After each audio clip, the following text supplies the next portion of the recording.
Hello everyone. Today we are going to start our chapter number 14, Internet, and this is last chapter of your computer science part. आज आपण आपल्या 14व्या प्रकरणाला, ज्याचं नाव आहे इंटरनेटला सुरुवात करणार आहोत, आणि हा तुमचा कम्प्युटर सायन्सचा शेवटचं प्रकरण असेल. ठीक आहे, पाहूयात what is internet. Introduction. The internet is a global connection of computers. कम्प्युटरचं ग्लोबल कनेक्शन. ग्लोबल म्हणजे कसं, खूप मोठं जगभरात पसरलेलं जे काही कनेक्शन आहे कम्प्युटरचं, तर आपण काय म्हणतो, इंटरनेट म्हणतो. These computers are connected via huge network of telecommunication lines. Telecommunication म्हणजे मोबाईलच्या कम्युनिकेशनसाठी, मोबाईल म्हणजे हा ठीक आहे, मोबाईल किंवा टेलिकम्युनिकेशनच्या कम्युनिकेशनसाठी वापरली जाणारी जी काही लिंक्स असते वायरची, तिने हे कम्प्युटर काय केलेत, एकमेकांना जगामध्ये आपण कनेक्ट केलेत.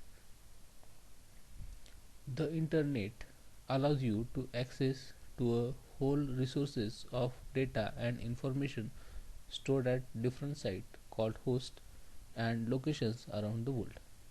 आता इंटरनेटमुळे आपण काय करू शकतो, पूर्णच्या पूर्ण होल रिसोर्सेस, जेवढा काही डेटाचा रिसोर्स आहे आपल्याकडे, तो पूर्ण डेटा किंवा इन्फॉर्मेशनचा, त्याला काय करू शकतो, ॲक्सेस करू शकतो, जो डिफरंट साईटला ठेवलेला आहे, म्हणजे दुसऱ्या ठिकाणी दुसऱ्या होस्टकडे ठेवलेला जो काही डेटा आहे त्याला आपण काय करू शकतो, इझिली ॲक्सेस करू शकतो.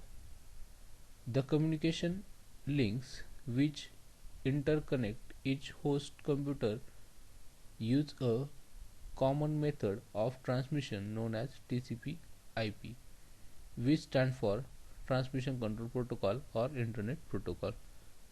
जे काही कम्युनिकेशन लिंक्स आहेत त्या काय करतात, एकाच पद्धतीचं कम्युनिकेशनची मेथड यूज करतायत, आणि ती कुठली आहे, TCP/IP. हा एक प्रोटोकॉल आहे. प्रोटोकॉल म्हणजे काय असतो, एक ठरवून दिलेला स्टँडर्ड, एक ठरवून दिलेली मेथड, सेट ऑफ रूल, की ज्यांचे रूल पाळून काय होतं, यांच्यामध्ये कम्युनिकेशन होत राहतं डिफरंट होस्टमध्ये, त्याला म्हणतो प्रोटोकॉल. आणि इंटरनेट काय करतात, TCP/IP प्रोटोकॉलचा यूज करतात, त्यालाच इंटरनेट प्रोटोकॉल पण म्हणतात. Next, use of internet. इंटरनेटचे युजेस काय काय ते आपल्याला इथे पाहिजेत. पहा, काही युजेस एनलिस्ट केलेत. फर्स्ट आहे, read information on a wide range of topics. खूप मोठ्या वाईड रेंज, खूप मोठ्या डेटा तुम्हाला इंटरनेटवर काय असतो, अवेलेबल असतो एखाद्या टॉपिक विषयी, किंवा खूप सगळे टॉपिक इंटरनेटवर अवेलेबल आहेत तुम्हाला रीड करण्यासाठी. Send or receive email. Email send किंवा रिसीव करण्यासाठी आपल्याला इंटरनेटचा उपयोग होतो. Download useful program such as virus detectors, file compressions, decompression utilities etcetera. आपण इंटरनेटवरून अँटीव्हायरसेस आपण पाहिले होते. जो आपण व्हायरस नावाचा चॅप्टर पाहिला, तिथे व्हायरसेस काय असतात हे स्टडी केलं होतं. ते आपण नेटवरून डाउनलोड करू शकतो, किंवा फाईल कॉम्प्रेस करण्यासाठी जे काही डिफरंट टूल्स, सॉफ्टवेअर आपल्याला लागतात, ते पण आपण इंटरनेटवरून घेऊ शकतो, ज्यांचा यूज करून आपण फाईल कॉम्प्रेस किंवा डिकॉम्प्रेस करू शकतो. फोर्थ आहे, share your opinion and your knowledge on a variety of topics through various new groups. तुमचं जे काही नॉलेज आहे ते तुम्ही एखाद्या टॉपिकवर इंटरनेटवर काय करू शकता, शेअर करू शकता. नंतर next, chat with other people anywhere in the world. जगामध्ये कुठेही असणाऱ्या पीपलसोबत तुम्ही काय करू शकता, चॅट करू शकता. View interesting videos, listen to music or wander through a 3D world. आपण इंटरनेटवर इंटरेस्टिंग व्हिडिओ पाहू शकतो, गाणे ऐकू शकतो, किंवा 3D वर्ल्ड जे त्याची अनुभूती आपण तिथे घेऊ शकतो. Next, requirements for connecting the internet. आता इंटरनेट कनेक्ट करण्यासाठी काय काय रिक्वायरमेंट आहे ते आपल्याला स्टडी करायचे. First requirement is modem. A modem is a peripheral device that allows a computer to connect and communicate with other computer. Modem stand for modulator and demodulator. एक असं बाह्यस्थ device, peripheral म्हणजे बाहेरून जोडण्यात येणारं डिव्हाइस, दॅट अलाउज, जे कम्प्युटरला काय करतं, अलाउड करतं, टू कनेक्ट म्हणजे जोडण्यासाठी, अँड कम्युनिकेट म्हणजे संपर्क साधण्यासाठी, विथ अदर कम्प्युटर म्हणजे एक कम्प्युटर दुसऱ्याला जोडायचं आहे आणि त्यांच्यामध्ये संपर्क साधायचा आहे, कम्युनिकेशन करायचं आहे, यासाठी जे काही पेरिफेरल डिव्हाइसेस आपण यूज करणार आहे त्याला काय म्हणायचे, मोडेम म्हणायचे. आणि मोडेमचा फुल फॉर्म आहे, modem stand for modulator and डिमॉड्युलेटर.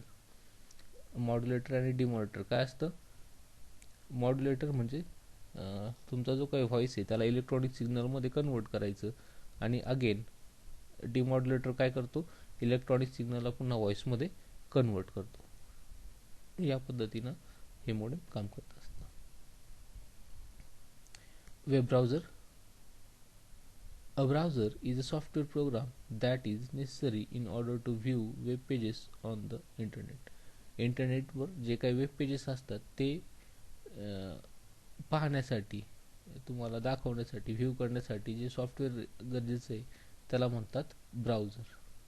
आणि ब्राउझरचे डिफरंट एक्झाम्पल दिलेत पहा, internet explorer, Netscape, navigator, Mozilla Firefox किंवा गुगल क्रोम आहे, तुम्ही ओपेरा मिनी वगैरे मोबाईलमध्ये यूज करता, मायक्रोसॉफ्ट आउटलुक एक्सप्रेस आहे, हे सगळे काय ब्राउझर प्रोग्राम आहे ज्यांच्यावर तुम्ही तुमच्या वेबसाईटची पेजेस पाहू शकता. Then telephone lines. A telephone line is required to transfer data from one computer to another computer. The computer is connected to a modem which in turn connected to a telephone line. आपला data एका कम्प्युटरवरून दुसऱ्या कम्प्युटरमध्ये पाठवण्यासाठी आपल्याला काय गरज पडते, या टेलिफोन लाईनची गरज पडते, जी टेलिफोन लाईन मोडेमला कनेक्टेड असणार आहे. आणि मोडेम तो काय करणार आहे, मग जो इंटरनेट लाईनला कनेक्टेड आहे तो तुमचं ट्रान्समिशनचं सगळं काम पाहणार आहे.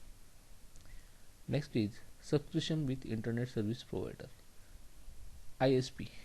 ISP are companies that provide access to internet. Companies ज्या काय करतात, आपल्याला इंटरनेटला ॲक्सेस प्रोव्हाइड करतात त्यांना आपण काय म्हणतो, ISP म्हणतो, इंटरनेट सर्व्हिस प्रोव्हायडर म्हणतो.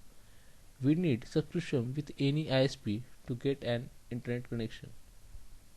आपल्याला कुठल्या तरी एका ISPला सबस्क्रिप्शन आपल्याला असणं गरजेचं आहे इंटरनेट कनेक्शन घेण्यासाठी. सम of ISPs in India are BSNL, MTNL, CFI, Sepcardnet, etc. हे काय डिफरंट कंपनीज आहेत ज्या काय करतात, इंटरनेट सर्व्हिस तुम्हाला प्रोव्हाइड करतात. BSNL, MTNL वगैरे आपल्याला सगळ्या माहिती. आता आयडिया वगैरे, जिओ वगैरे या सगळ्या कंपनीज आहेत ज्या इंटरनेट ॲक्सेस तुम्हाला प्रोव्हाइड करतात. Next, world wide web, WWW. आता what is world wide web? It refers to the collection of information accessible on the internet. इंटरनेटवर तुम्हाला ॲक्सेस करता येणारी जी काही सगळी इन्फॉर्मेशन आहे त्या सगळ्या इन्फॉर्मेशनला काय म्हणतात, वर्ल्ड वाईड वेब म्हणतात. The web is similar to a library. ही काय आपल्या लायब्ररीसारखी असते. Is consist of millions and millions of pages of text. टेक्स्टचे जे काही पेजेस आहे, मिलियन्स ऑफ पेजेस या लायब्ररीमध्ये आपल्याला अवेलेबल आहे. त्यावर पिक्चर, साऊंड आणि ॲनिमेशन पण व्हेरियस टॉपिक्सवर आपल्याला पाहायला मिळतात. These pages, called web pages, are stored on different computers that are connected to the internet. इंटरनेटला कनेक्टेड असणाऱ्या डिफरंट कम्प्युटरवर हे पेजेस, ज्यांना आपण काय म्हणणार आहे, वेब पेजेस म्हणणार आहेत, ज्यांच्यावर ही सगळी इन्फॉर्मेशन आपण सेव्ह केली आहे, ते डिफरंट कम्प्युटरवर काय केले असतात, सेव्ह केले असतात, किंवा डिफरंट कम्प्युटरवर ही सगळी पेजेसची इन्फॉर्मेशन तिथे सेव्ह झालेली असते. A special language is used for transmission over the internet is referred to a hypertext markup language, that is HTML. HTML ही काय एक स्पेशल लँग्वेज आहे जी काय केली जाते, तुमच्या इंटरनेटवर ट्रान्समिशनसाठी यूज केली जाते. हायपरटेक्स्ट मार्कअप लँग्वेज, शॉर्ट फॉर्ममध्ये त्याला HTML म्हणतात. The world wide support a protocol called hypertext transfer protocol. Hypertext transfer protocol HTTP हा प्रोटोकॉल डब्ल्यू ला सपोर्ट करतो किंवा डब्ल्यू या प्रोटोकॉलला सपोर्ट करतात. या प्रोटोकॉलचा यूज करून मध्ये वर्ल्ड वाईड वेबवर ट्रान्समिशन होत असतं. ठीक आहे, hypertext transport protocol, in short त्याला HTTP असं म्हणतो आपण. Then Uniform Resource Locator URL. Each website has a unique address commonly referred to a URL. URL हा काय प्रत्येक वेबसाईटचा युनिक असलेला ॲड्रेस आहे. दोन वेबसाईटला एक समान ॲड्रेस नसतो. एका वेबसाईटला काय असतो, एकच ॲड्रेस असतो. ठीक आहे. Next, email. Email, that is electronic mail, is a name for non-interactive communication of text, data, images, voice messages between two machines using telecommunication line. दोन जे मशीन आहे त्या मशीनवर तुमचा text, data, image, voice messages हे transfer करण्यासाठी एक non interactive म्हणजे ॲट अ टाइम वन साईडच काम करते. जसं मोबाईलवर आपण दोन्ही साईडने बोलत असतो, तसं हे काय वन साईड कम्युनिकेशन आहे. एकदा एक बोलणार, त्याचं कंप्लीट झाल्यानंतर दुसरा बोलणार, या पद्धतीचं कम्युनिकेशन म्हणजे नॉन इंटरॅक्टिव्ह कम्युनिकेशन. ते यूज करणारी जी काही सर्व्हिस आहे तिला आपण काय म्हणतो, इलेक्ट्रॉनिक मेल म्हणतो किंवा ईमेल म्हणतो. Advantages of email: it is fast, message can be sent across the world within a minute. जगाच्या पाठीवर कुठेही आपण एका मिनिटामध्ये तुमचा मेसेज काय करू शकतो, युजिंग ईमेल सेंड करू शकतो, म्हणून काय फास्ट आहे. Less expensive as compare to post and fax. Post आणि फॅक्सपेक्षा लेस एक्सपेन्सिव्ह म्हणजे कमी पैसे लागतात ईमेल सेंड करण्यासाठी वगैरे. More reliable than postal services, post lose and delay. Postal services जे असतात, पत्र जे आपण पाठवतो किंवा कुरिअर पाठवतो, ते कुठेतरी हरवण्याचा वगैरे चान्सेस असतो किंवा डिले होण्याचा पण चान्स असतो. तसं इंटरनेट काय मोस्ट रिलायबल आहे, त्याच्यावर आपण जास्त विश्वास ठेवू शकतो की ते व्यवस्थितपणे पोहोचतील आणि लवकर पोहोचतील, फास्टेस्ट सर्व्हिस प्रोव्हाइड करतील. Then stationery is saved. तुमची जी काही स्टेशनरी ती काय केली जाते, सेव्ह केली जाते. पेपर वगैरे तुमचे वाचवले जातात. पेन, पेपर ही जे काही साहित्य लागतं ते काय सगळं सेव्ह होतं, वाचतं.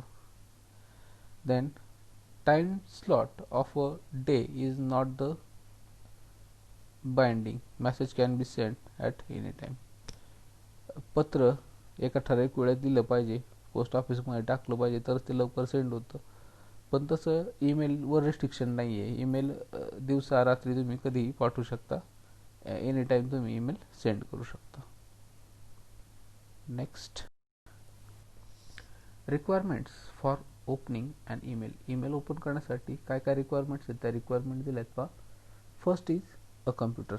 ऑब्वियस गोष्ट आहे, कम्प्युटर यूज केल्याशिवाय तुम्ही ईमेल सेंड करू शकत नाही, म्हणून कम्प्युटर हा काय तुमचा बेसिक रिक्वायरमेंट आहे. A modem and appropriate communication software. Modem are quite expensive.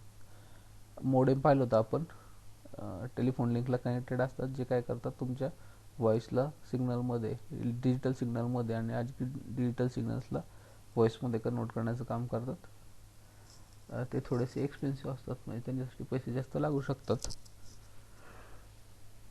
आणि कम्युनिकेशनचे सॉफ्टवेअर तुम्हाला गरजेचे आहेत. कम्युनिकेशन सॉफ्टवेअर जसं जीमेल वगैरे तुम्हाला प्रोव्हाइड करतात, ते सॉफ्टवेअर गरजेचे आहेत. Then telephone line. A single telephone line can be use for both voice calls as well as email. ज्या लाईननी आपण आपला PC दुसऱ्याला कनेक्ट केला आहे, इंटरनेटचं कनेक्शन केलं आहे ज्या लाईननी, त्याला आपण व्हॉइससाठी आणि ईमेलसाठी दोघांसाठी पण काय करू शकतो, यूज करू शकतो. Subscription to a network service provider. ठीक आहे, इंटरनेट सर्व्हिस प्रोव्हायडर आपण पाहिले होते, त्यांना काय असलं पाहिजे, तुमचं सबस्क्रिप्शन असलं पाहिजे, म्हणजे डेटाचा प्लॅन तुमचा टाकलेला पाहिजे, अदरवाईज तुमचा ईमेल सेंड होणार नाही. Using email एटिक्विटीज. ईमेल जे काय आपल्याला यूज करायचे त्याचे पद्धती काय काय आहेत, रीतिरिवाज काय काय, ते आपल्याला काय करायचे तर स्टडी करायचे. फर्स्ट आहे बी कन्सिस, म्हणजे संक्षिप्त. तुमचा ईमेल कसा असला पाहिजे, संक्षिप्त असला पाहिजे, फाफड पसारा तिथे लिहायचा नाही. Keep lines sentence short. तुमचे लाईन्स आणि सेंटेन्स काय असले पाहिजे, शॉर्ट असले. आणि कीप इट सिम्पल. तुमचा ईमेल कसा असला पाहिजे, समजण्यासाठी सिम्पल असला पाहिजे. अशा पद्धतीचा ईमेल तुम्ही लिहिला पाहिजे. Next, networks. आता नेटवर्क्स म्हणजे काय आपल्याला स्टडी करायचं आहे पहा. When standalone computers are connected together using some media, it forms a computer network. तुमचे जे काही कम्प्युटर आहे त्यांना काहीतरी मीडिया वापरून जेव्हा आपण एकमेकांना कनेक्ट करतो तेव्हा ते काय करतात, नेटवर्क फॉर्म करतात, किंवा त्याला आपण कम्प्युटर नेटवर्क म्हणतो. When computer network at a small distance, preferable in a building, are connected together, it is called as local area network. जे काही कम्प्युटर आहेत स्मॉल डिस्टन्सवर असणारे कम्प्युटर, जसं एखाद्या बिल्डिंगमध्ये कम्प्युटर आहे, कम्प्युटर लॅबमध्ये किंवा पूर्ण कॉलेजच्या बिल्डिंगमध्ये, अशा बिल्डिंगमधले कम्प्युटर जेव्हा आपण एकमेकांना कनेक्ट करतो तेव्हा त्याला आपण काय म्हणतो, लोकल एरिया नेटवर्क किंवा लॅन म्हणतो. If distance are more than it may be a wide area network. जर त्यापेक्षा जास्त डिस्टन्स असेल, दोन हे एका बिल्डिंगमध्ये कनेक्शन होतं, दोन किंवा दोनपेक्षा जास्त बिल्डिंगमधलं कनेक्शन आहे, तर काय होते, ते वाईड एरिया नेटवर्क, मोठ्या एरियावर असलेलं नेटवर्क म्हणतो आपण त्याला वाईड एरिया नेटवर्क, किंवा शॉर्ट फॉर्ममध्ये वॅन पण आपण त्याला रेफर करतो. The computer are connected through a variety of cables. Example दिलेत. कम्प्युटर काय, व्हरायटी ऑफ केबल्सने, आपण वेगवेगळ्या पद्धतीच्या केबल्स आहेत, त्यांचा स्पीड, तयार करण्याची पद्धत वगैरे सगळी वेगळी असते, पण अशा वेगवेगळ्या केबल्स यूज करून आपण काय करू शकतो, कम्प्युटर एकमेकांना कनेक्ट करू शकतो. आणि त्याचे एक्झाम्पल पहा, UTP ट्विस्टेड पेअर केबल आहे, त्याच्यानंतर कोएक्झियल केबल आहे, फायबर ऑप्टिक केबल आहे, आणि त्याचबरोबर नेटवर्क इंटरफेस कार्डची पण आपल्याला गरज पडते. NIC त्याला म्हणतो आपण, किंवा NICलाच काय म्हणतात, इंटरनेट कार्ड म्हणतात, सॉरी इथरनेट कार्ड म्हणतात. ठीक आहे, हे सगळं असेल तर आपण काय करू शकतो, आपलं नेटवर्क, जोपर्यंत तुमच्या कम्प्युटरमध्ये नेटवर्क कार्ड नाही, नेटवर्क इंटरफेस कार्ड नाही, NIC नाही आहे किंवा इथरनेट कार्ड नाही, तोपर्यंत तुमचं कम्प्युटर दुसऱ्या कम्प्युटरला कनेक्ट होत नाही. त्याच्यामुळे ही पण बेसिक रिक्वायरमेंट आहे तुमची. Okay, next, advantages of networking. आता नेटवर्किंगचे ॲडव्हांटेजेस काय काय ते आपल्याला स्टडी करायचे. पहा, फर्स्ट ॲडव्हांटेज आहे ईमेल हे आधी स्टडी केलं आपण. इलेक्ट्रॉनिक मेल काय असतो, data information message can be send from one machine in the network to another. नेटवर्कमध्ये एका मशीनपासून दुसऱ्या मशीनला आपण काय करू शकतो, ईमेल सेंड करू शकतो. One can access the information from any of the computers in the network. नेटवर्कमध्ये असलेल्या इंटरनेटला कनेक्ट असणाऱ्या कुठल्याही मशीनमधून आपण काय करू शकतो, त्याचे ईमेल्स चेक करू शकतो. Share resources. Some resources can be shared by all the computers in the network. तुमचे जे काही नेटवर्क आहे, नेटवर्कमध्ये जेवढे कम्प्युटर असतील तेवढे काय करू शकतात, एक सिंगल रिसोर्स शेअर करू शकतात. This results in a cost reduction. त्याने काय होतं, तुमची कॉस्ट काय होते, कमी होते. एक्झाम्पल दिलं आहे पहा. Suppose one have a 5 pieces, each PC user wants a laser printer. 5 PC आपल्याकडे, आणि त्या 5 जणांना काय लेझर प्रिंटर यूज करायचं आहे किंवा त्यांना पाहिजे. One can not afford to have an 5 laser printer. आता एखाद्याकडे 5 PC आहे म्हणजे त्याकडे 5 PCला सेपरेट 5 लेझर प्रिंटर असण्याची गरज नाही, किंवा लॅबमध्ये आपल्या 25 PC आहे आणि 25 PCला सेपरेट प्रिंटर आपण नाही देत. त्याऐवजी काय करतो, त्यांना नेटवर्कमध्ये कनेक्ट करतो, आणि असं जे काही प्रिंटर असतं ते नेटवर्कला कनेक्ट करून शेअर करतो. म्हणजे 25च्या 25 किंवा जे काही 5 युजर आहे ते सगळे त्या लेझर प्रिंटरचा यूज करू शकतात, किंवा लॅबमध्ये 25 जण एकाच प्रिंटरचा यूज करून तुमचं काम होऊ शकतं. तिथं तुम्हाला तुमची कॉस्ट वाचते. 25 PCसाठी 25 प्रिंटर आणत नाही आपण, एकच प्रिंटर 25 जण शेअर करतात. ठीक आहे. नेक्स्ट आहे better management of information. Information काय केली जाते, व्यवस्थितपणे मॅनेज जाते. Information can be managed in a better way with less memory requirement at a lesser expenditure and quick in time. Expenditure is also reduced due to paperless offices. जे काही इन्फॉर्मेशनचं management आहे ते काय व्यवस्थितपणे केलं जातं युजिंग नेटवर्क. आणि तुमच्या ऑफिसमध्ये जे काही पेपर वर्क आहे त्यासाठी लागणारे जे काही एक्सपेंडिचर आहे त्या सगळ्याची सेविंग युजिंग कम्प्युटर नेटवर्क केली जाते. Next, services provide by internet. इंटरनेटने कुठल्या कुठल्या सर्व्हिसेस प्रोव्हाइड केल्यात ते काय करायचं आपल्याला इथे स्टडी करायचे. पहा, फर्स्ट आहे email. Email is one such service. Email ही एक सर्व्हिस जी आपल्याला इंटरनेटने काय केली, प्रोव्हाइड केली आहे. Message can be send to any person having an email address anywhere in the world. पाहिलं आपण ईमेल विषयी. वर्ल्ड वाइड वेब पण डिस्कस केलं आहे. WWW world wide web is a large database which spans the globe. Any surfer म्हणजे network use करणारा कोणी माणूस can scan through this database to navigate through this maze of information. There are popular software called Navigator or browser. Netscape is a one of popular browser. ठीक आहे. जी काही information आहे world wide वेबवर ती पाहण्यासाठी आपल्याला काय करावं लागतं, एक सॉफ्टवेअर यूज करावं लागतं ज्याला नेव्हिगेटर म्हणतात. नेव्हिगेटर सॉफ्टवेअर जसं आपण ब्राउझर यूज करतोय आपले फायरफॉक्स किंवा गुगल क्रोम वगैरे, हे सगळे काय ब्राउझर आहे यांचा यूज करून आपण WWWवरचे जे काही सर्व्हिसेसची इन्फॉर्मेशन आहे ती काय करतोय, ॲक्सेस करतोय. Then home pages. Any individual, association, company can avail of this facility. This is actually a document prepared using a special programming language. This contain details about themselves. It can have text, picture, graphics which can be accessed by the surfer on the net. Network जे काही surfer असतात ते काय करू शकतात, home pages म्हणजे एखाद्या कंपनीची, पर्सनची, प्रोडक्टची जी काही माहिती ती काय करतो आपण होम पेजला, त्याच्या पहिल्या पेजला डिफाईन करतो, त्याला होम पेज म्हणतो आपण. आणि नेट यूज करणारी माणसं त्याला इझिली ॲक्सेस करू शकतात. आणि एका स्पेशल प्रोग्रामिंग लँग्वेजचा यूज करून होम पेजची काय केलेली असते, निर्मिती केलेली असते. Information retrieved. Large information like encyclopedia, textbooks, news, magazines, entire newspaper can be found on the net and one can read this information. जी काही इन्फॉर्मेशन आहे, लार्ज अमाऊंट ऑफ इन्फॉर्मेशन तुमच्या नेटवर्कवर अवेलेबल असते. आणि जसे तुमचे मॅगझिन आहेत, न्यूजपेपर आहेत, सगळ्यांच्या सॉफ्ट कॉपी, PDF कॉपी तुम्हाला नेटवर्कवरून मिळून जातात, तिथं तुम्ही त्यांना रीड करू शकता. Next, eTalk.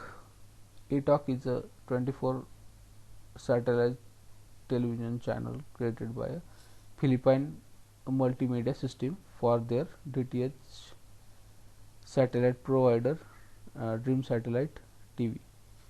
This channel is a chat channel and broadcast music video from their former channels DVMC and ISLA channels. eTalk ही काय एक सॅटेलाइट टेलिव्हिजन चॅनल आहे जे काय करतं 24 आवर तुम्हाला सर्व्हिस प्रोव्हाइड करतं. इथे तुम्ही तुमचे म्युझिक व्हिडिओज वगैरे काय करू शकता, शेअर करू शकता किंवा दुसऱ्या कोणासोबत डायरेक्टली कम्युनिकेशन पण करू शकता. E-video or video conferencing, a technology that allows user in a different location to hold face-to-face meeting without having to move to a single. Video conferencing is the process of using internet connections and the web cameras to hold a business meeting without everybody needing to be in the same room. That is, some people can be included in the meeting via internet. E conferencing किंवा video conferencing. आता E conferencing, video conferencing सगळ्यांना माहिती आहे. व्हॉट्सअपवर तुम्ही video call करता, काय ते व्हिडिओ कॉन्फरन्सिंग आहे, एकाच वेळेस तुम्ही 2, 4, 6 जण एकत्र येऊन एखाद्या टॉपिकवर काय करू शकता, डिस्कस करू शकता. त्यालाच व्हिडिओ कॉन्फरन्स म्हणतात किंवा ई व्हिडिओ म्हणतात. E calendar, a program that enables you to create events and appointments on a electronic calendar. कम्प्युटरमध्ये इलेक्ट्रॉनिक कॅलेंडर असतं, त्याचा काय करू शकता तुम्ही यूज करू शकता. तुमचे जे काही इव्हेंट्स वगैरे आहेत त्यांचे जे काय टाईम वगैरे ते तुम्ही तिथे सेव्ह करून ठेवू शकता. Computer calendar act like a date book but they have several advantages over traditional date book. आपण जसं डायरी मेंटेन करतो त्या डायरीसारखे हे तुमचे ई कॅलेंडर, पण त्यांचे काही ॲडव्हान्टेजेस आहेत. आता काय काय ॲडव्हान्टेजेस आहेत, तुम्ही तिथे अलार्म वगैरे यूज करू शकता. पर्टिक्युलर टायमिंगला तुमचा मेसेज वगैरे सेंड झाला पाहिजे, या फॅसिलिटीज त्यांनी प्रोव्हाइड केल्या, अशा फॅसिलिटीज तुम्ही इथे यूज करू शकता. ठीक आहे, हे सगळे काय होते तुमच्या इंटरनेट प्रोव्हाइड केलेल्या सर्व्हिसेस होत्या. इथे आपला चॅप्टर 14 आणि कम्प्युटरचा जो काही सेक्शन होता सिलेबसचा तो इथे संपलेला आहे. आता नेक्स्ट लेक्चरला आपण स्टॅटिस्टिकचा सिलेबस आपला सुरू करू. Okay, thank you.